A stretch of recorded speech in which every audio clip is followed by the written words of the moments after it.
Y el otro elemento fundamental, que ya lo hemos comentado antes en la mesa, la investigación judicial, ¿no? El avance en la investigación judicial, hito claro en el calendario, la declaración de Salomé Pradas el 11 de abril, exconsejera de Interior de la Generalitat. ¿Hacia dónde va a disparar Pradas? Va a disparar hacia arriba, es decir, va a incriminar a Mazón corresponsabilizándole de esa alerta tardía y errónea según la jueza de Catarroja, o va a disparar hacia abajo, hacia los técnicos del CECOPI, y entonces puede librarse Mazón. Bueno, pues todos estos elementos van a configurar la decisión política que tiene que tomar Génova con esta crisis, ¿no? Va a echar a andar en la Cámara Alta la comisión de investigación de la DANA, María. Comparecientes puramente técnicos. A partir de las 10 de la mañana, 2 catedráticos de hidráulica. Empieza esta comisión de investigación a propuesta del Partido Popular, pero también con el apoyo de los socialistas aquí en el Senado, prácticamente 5 meses después de que se produjera la DANA en la provincia de Valencia. El Partido Popular ha hecho valer su mayoría absoluta para vetar algunos de los comparecientes que proponía el Partido Socialista. Para las primeras fechas, para esta primera semana y también para los primeros días de abril, puramente comparecencias técnicas. No tenemos fecha, por ejemplo, para algunas de las comparecencias que más esperan, como la de Carlos Mazón, que ha pedido comparecer a petición propia al presidente valenciano, y va a ser el único miembro del Gobierno valenciano que va a venir aquí a dar explicaciones a la Cámara Alta, al Senado. No va a venir ningún miembro del Gobierno, tampoco la exconsellera Pradas, pese a estar imputada por la jueza de Catarroja. Tampoco hay fecha para la comparecencia de Pedro Sánchez a petición del Partido Popular, y tampoco para los otros 6 ministros que están citados, ni tampoco para la ex ministra Teresa Rivera y vicepresidenta de la Comisión Europea. Porque daos cuenta que termina siendo el Partido Popular con Vox, quien tiene capacidad para moldearlas. Y de hecho las comisiones de investigación en España rara vez tienen una proyección más allá de la censura política. Es decir, lo que vemos es que se suele emplear como un instrumento de las mayorías para forzar comparecencias de rivales y conseguir con esto marcar la agenda. Lo hemos visto, por ejemplo, llevamos hablando de la Kitchen, o llevamos hablando de la Policía Patriótica, ha habido no sé si 3 o 4 comisiones simplemente para generar un reguero de comparecencias que desgaste al Partido Popular. Lo estamos viendo desde la otra óptica aquí, el Partido Popular adelantándose para controlar quiénes son los que van a comparecer.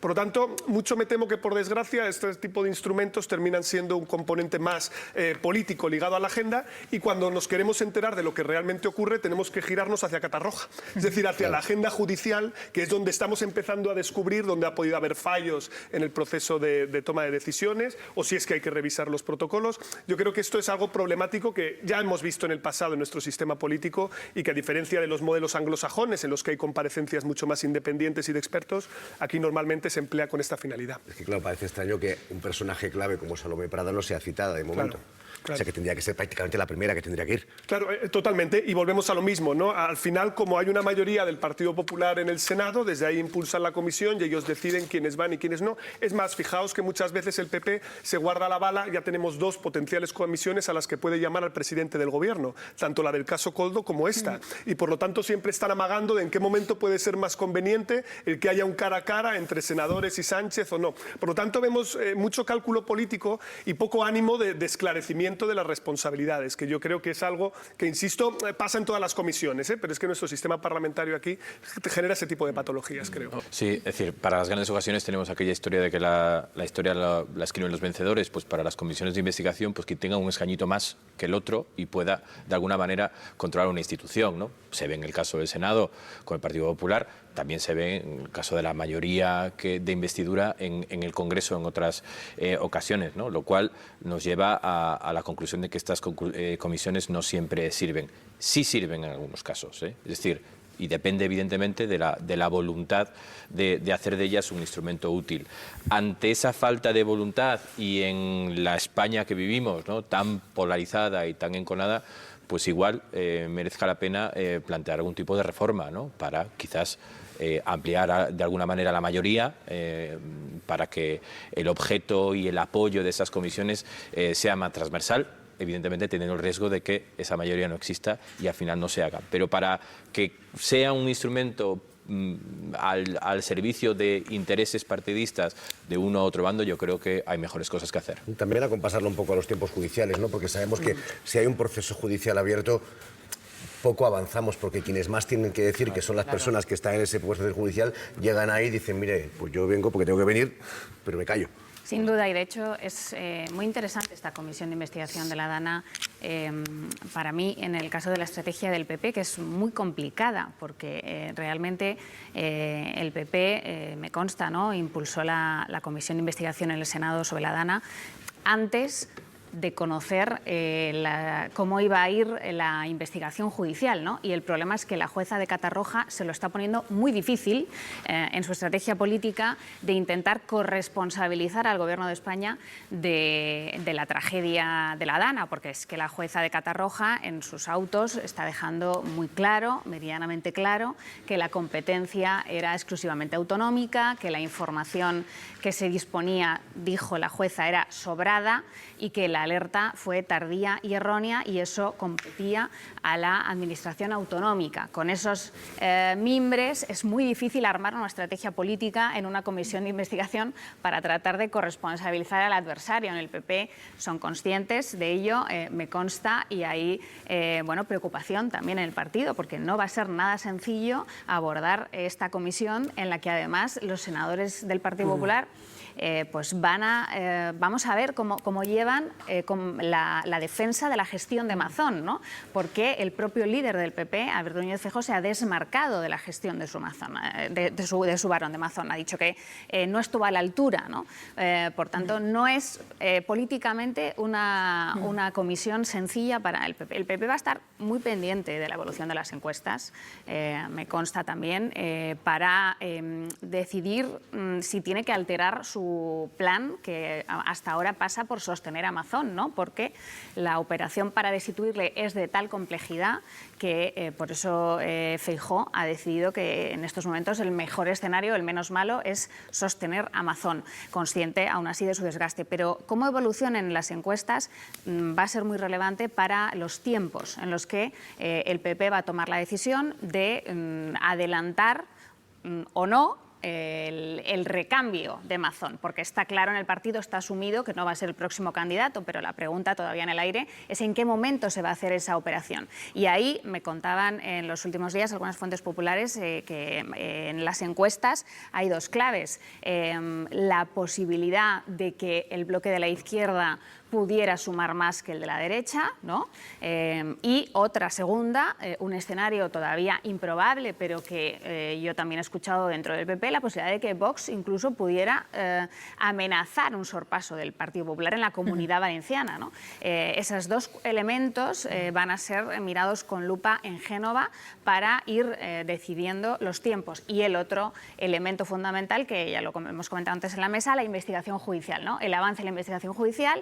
Hito claro en el calendario, la declaración de Salomé Pradas el 11 de abril, exconsejera de Interior de la Generalitat. ¿Hacia dónde va a disparar Pradas? Va a disparar hacia arriba, es decir, va a incriminar a Mazón corresponsabilizándole de esa alerta tardía y errónea según la jueza de Catarroja, o va a disparar hacia abajo, hacia los técnicos del CECOPI, y entonces puede librarse Mazón. Bueno, pues todos estos elementos van a configurar la decisión política que tiene que tomar Génova con esta crisis, ¿no? Sí, además esta semana van a comparecer ante la jueza dos técnicos del CECOPI, que también es importante lo que digan, ¿no? Si ellos también efectivamente señalan a los responsables políticos, ellos sí estaban allí y conocieron cómo se desarrolló esa reunión, y yo creo que debemos escuchar también su comparecencia ante la jueza de Catarroja de esos dos técnicos, sobre todo de uno de ellos. Y respecto a la estrategia del Partido Popular, pues efectivamente yo creo que tiene que encontrar el momento en el que Mazón se debe ir. ¿Por qué? Porque no puede ser muy tarde, porque luego no le daría tiempo a que los indecisos, a que aquellos votantes del PP digan, bueno, sí, Mazón es un lastre, se ha marchado y ahora tenemos que recuperar la confianza en la marca. Con lo cual, lo tiene que hacer en un momento determinado y muy sensible, y yo creo que ahí el Partido Popular está guardando hacerlo. Yo soy de las que cree efectivamente que no va a terminar en absoluto esta legislatura. Creo que eso es importante. Y luego me interesa mucho también la posición de Compromís. Al final, Compromís está recogiendo la indignación popular en la izquierda y le está, Baldoví es una persona que sabe mucho de política y yo creo que está teniendo un retorno interesante que no está teniendo el Partido Socialista socialista y que no está teniendo Diana Morán, a la que escuchamos continuamente, efectivamente, criticar a Amazon, clavar siempre con ese clavo contra la gestión, y me parece además razonable, la nefasta gestión de Amazon, pero no está obteniendo réditos políticos. Y muchos ciudadanos que saben que es ministra, igual se preguntan, y aparte de meterse con Amazon, ¿esta señora está haciendo algo por Valencia? E igual los resultados de las encuestas tienen que ver con la respuesta a ello.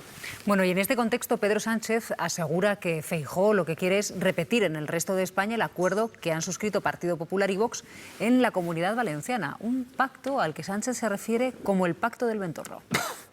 Entre el Partido Popular y Vox en la Comunidad Valenciana, ese pacto del Ventorro, ¿no?, que lo que hace es unir la negligencia de Amazon con el negacionismo de Abascal y que Feijóo quiere ampliar a todo el territorio de nuestro país. Bueno, no sé, Pablo, ¿qué te parece el bautismo? Bueno, el pacto de Ventorro. Y después si es viable, es decir, si el PP realmente está pensando en eso ahora mismo, porque yo creo que viró un poco en las horas posteriores. Empezó como con cierto entusiasmo. Entiendo porque igual no contaban que hubiera presupuestos en Valencia en ningún momento y que se han tomado un poco de distancia posterior. Claro, pero fijaos que aquí la aritmética parlamentaria es tozuda y el funcionamiento de nuestro sistema parlamentario hace que la operativa sea mediante bloques.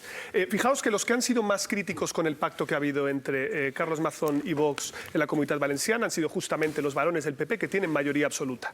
Moreno Bonilla o Alfonso Rueda pueden permitírselo porque ellos tienen mayorías cómodas para gobernar. En el momento en el que toque reproducir la lógica de los presupuestos, por ejemplo, en Aragón, o en Baleares, el Partido Popular va a tener que pagar un peaje y esto va a tener mucho que ver con la asunción de un marco concreto en el que el partido de Vox ha decidido especializarse, que es todo aquello que está vinculado con crítica al Pacto Verde, agenda climática, todo aquello que está vinculado a temas migratorios y ligar la migración con temas de inseguridad. En esa es la línea en la que va a continuar profundizando y Vox sabe que está jugando a dos barajas. De un lado le da oxígeno al Partido Popular para permitirle que continúe, pero al mismo tiempo le obliga al Partido Popular a salirse de su eje más central y entrar a competir o a hablar en los temas en los que Vox se siente más cómodo. Y sabe que ahí es donde existe esta incomodidad, la cual va a continuar operando a futuro. Sabemos además, por la evidencia empírica que hay, que los conservadores cuando entran en el marco de la extrema derecha pierden.